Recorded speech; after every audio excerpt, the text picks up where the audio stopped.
Hello friends, పల్లెటూరు స్టైల్లో గోంగూర పచ్చడి ఎలా తయారు చేసుకోవాలో చూసేద్దాం. ఫస్ట్ అయితే కొద్దిగా ఆయిల్ వేసుకొని పచ్చిమిర్చి అయితే వేసుకోవాలి. దాని తర్వాత నీట్గా వాష్ చేసుకున్న గోంగూరను అయితే వేసుకోవాలి.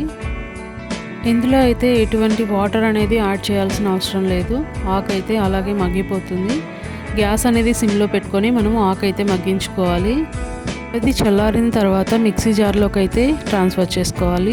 అందులో కావాల్సిన ఉప్పు, వెల్లుల్లి రెబ్బలు అనేది కొద్దిగా వేసుకోవాలి. గ్రైండ్ చేసుకున్న తర్వాత ఇప్పుడైతే మనం పోపు అయితే వేసుకోవాలండి. పోపులో కరివేపాకు, వెల్లుల్లి రెబ్బలు, ఆనియన్స్ అయితే చిన్నగా కట్ చేసుకొని వేసుకోవాలి. ఆనియన్స్ అయితే ఎక్కువ మగ్గాల్సిన అవసరం లేదండి. ఇందులో 2 ఎండుమిర్చి కూడా యాడ్ చేస్తున్నాను. అలాగే ఉడికించి పెట్టుకున్న గోరుచిక్కుడు అయితే యాడ్ చేస్తున్నాను. పల్లెల్లో అయితే ఇలా గోరుచిక్కుడు అనేది గోంగూరలో యాడ్ చేసుకుంటారు. మీలో ఎంతమంది గోంగూర చేసుకునేటప్పుడు ఇలా గోరుచిక్కుడు అనేది యాడ్ చేస్తారో కామెంట్ సెక్షన్లో కామెంట్ చేయండి.